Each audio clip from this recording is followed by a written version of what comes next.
Assalamualaikum warahmatullahi wabarakatuh. Halo adik-adik semua, di mana saja kalian berada. Pada pertemuan kali ini, Ibu akan menjelaskan tentang aplikasi rumus-rumus trigonometri. Nah, ini adalah video terakhir terkait dengan materi atau kompetensi dasar yang membahas tentang rumus-rumus trigonometri. Nah, untuk IPK kita yaitu menyelesaikan masalah kontekstual terkait rumus jumlah dan selisih sinus dan kosinus. Nah, saya jelaskan melalui aktivitas ya. Sebuah menara mercusuar berdiri di pinggir pantai.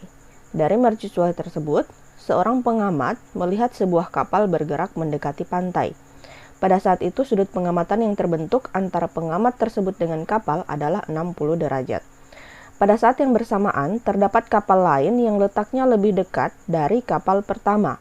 Pengamat tersebut dapat melihat kapal tersebut dengan sudut pengamatan 45 derajat kurangnya dari sudut pengamatan pada pengamatan pertama. Tentukan nilai sinus untuk sudut pengamatan yang terbentuk antara pengamat dengan kapal kedua.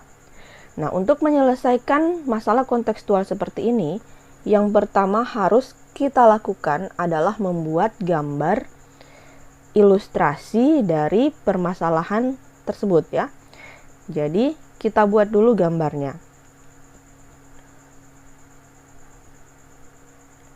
Nah, ini saya sudah buat gambar ya. Misalkan di sini ada mercusuarnya, tapi saya tidak gambar mercusuar ya. Kita anggap garis merah yang tegak ini adalah mercusuar, kemudian pengamat ada di puncak mercusuar ya. Kemudian pengamat ini melihat ke sebuah kapal dengan sudut pengamatan adalah 60 derajat. Jadi, dari pengamat ke kapal yang pertama, sudut pengamatannya adalah 60 derajat. Nah, kenapa di sini cuma 45? Kita hitungnya dari sini ya, dari sisi tegak. Jadi 45 ditambah 15, dia besarnya adalah 60 derajat. Bisa dipahami? Ya, lanjut ya. Kemudian pada saat yang bersamaan terdapat kapal lain yang letaknya lebih dekat dari kapal pertama. Jadi kalau kapal satu ada di sini, maka kapal kedua jelas posisinya lebih dekat dengan mercusuar. Nah, kemudian pengamat tersebut dapat melihat kapal tersebut dengan sudut pengamatan 45 derajat kurangnya dari sudut pengamatan pada pengamatan pertama. Nah, kalau dari pengamat ke kapal pertama besarnya 60 derajat, nah, 60 dikurangi 45 berarti jelas sudut pengamatan ke kapal kedua itu bernilai 15 derajat. Ya, karena dia bilang 45 derajat kurangnya. Jadi, kita kurangkan 60 dengan 45 maka kita dapat 15 derajat. Itu maksud dari masalah ini ya, permasalahan ini. Kalau kita buat dalam bentuk ilustrasi. Nah, tentukan nilai sinus untuk sudut pengamatan yang terbentuk antara pengamat dengan kapal kedua. Berarti jelas yang diminta adalah tentukan sinus 15. Karena yang dia minta adalah sudut antara pengamat dengan kapal kedua. Jadi, kita cari sinus 15 berapa. Bisa dipahami ya? Nah, karena 15 derajat itu bukan sudut istimewa, maka kita bisa tuliskan dengan memanfaatkan rumus selisih dua sudut ya. Jadi ada dua sudut istimewa, sudut 60 dengan sudut 45. Jadi kita cari sinus 15 itu sama dengan sinus 60 kurang sinus 45. Nah, kita cari dengan menggunakan rumus sin 60 kurang sin 45. Ingat rumus sinus selisih dua sudut dia sin cos sin ya. Jadi sin 60 kali cos 45 kurang cos 60 kali sin 45. Nah, sin 60 nilainya adalah 1/2 akar 3, cos 45 1/2 akar 2. Kemudian cos 60 1/2, sin 45 1/2 akar 2. Ini kalau kita kalikan dapat 1/4 akar 6 kurang 1/4 akar 2. Bisa kita faktorkan, maka kita dapat 1/4 akar 2 dalam kurung akar 3 kurang 1. Nah, akar 3 kurang 1 dari mana? Nah, dari sini ya, Jelas kalau kita kalikan kembali ini 1/4 akar 2 dikali akar 3 maka akan didapat 1/4 akar 6. 1/4 akar 2 dikali 1 dapat 1/4 akar 2 ya. Oke. Jadi nilai sinus untuk sudut pengamatan terbentuk antara pengamat dengan kapal kedua adalah 1/4 akar 2 kali akar 3 kurang 1. Jadi nilai sinus untuk sudut pengamatan yang terbentuk antara pengamat dengan kapal kedua adalah 1/4 akar 2 kali akar 3 kurang 1 ya. Oke, kita lanjut dengan permasalahan yang kedua. Saat terjadi angin besar, sebuah pohon tumbang dan menimpa sebuah rumah. Ujung pohon tepat berada di atas atap rumah lantai 2 yang tingginya 12 meter. Antara pohon dan tanah terbentuk sudut 15. Salah satu cara untuk mengetahui tinggi pohon dapat dilakukan dengan menghitung nilai sinus 15 terlebih dahulu.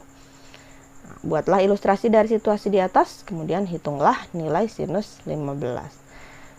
Kemudian, jika nilai akar 3 sama dengan 1,732 dan akar 2 sama dengan 1,414, maka tinggi pohon itu adalah, oke, kita selesaikan yang pertama dulu ya. Buat ilustrasi dari situasi di atas. Nah, kita harus membuat ilustrasi yang menggambarkan situasi ini ya. Jadi ada kira-kira bagaimana menggambarkan ujung pohon yang rubuh kemudian menimpa rumah dengan ketinggian 12 meter. Kemudian antara pohon dengan tanah membentuk sudut 15. Nah, kira-kira akan seperti ini ya. Jadi, misalkan ini adalah tinggi rumah ya. Puncak rumahnya di sini. Maka tinggi rumah itu 12 meter. Kemudian yang membentuk sisi miring ini adalah pohon yang tumbang. Jadi pohonnya ada di sisi miring ini. Kemudian sudut yang bentuk antara pohon dengan tanah, ini pohon, ini tanah ya, tanah yang mendatar, itu bernilai 15 derajat. Nah, bisa ya? Jadi kita buat ilustrasi sederhana seperti ini. Jadi kalian sebenarnya tidak perlu menggambarkan rumah ataupun pohon. Cukup dengan membuat ilustrasi seperti ini. Yang penting nilai-nilai yang diketahui itu jelas ada pada ilustrasi yang digambarkan. Nah, kemudian kita cari sinus 15. Nah, sinus 15 pakai cara yang sama seperti yang tadi, maka akan kita peroleh nilainya 1/4 akar 2 dikali akar 3 kurang 1. Kemudian tinggi pohon dapat diperoleh dengan menggunakan perbandingan sinus. Nah, sinus itu adalah sisi depan per sisi miring ya. Sinus 15, sinus kalau sudutnya di sini berarti sisi depan dibagi sisi miring ya, sin demi.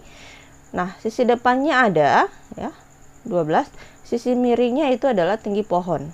Kemudian sinus 15 sudah kita temukan tadi pada nilai yang bagian B ya. Maka kita bisa lanjutkan perhitungan.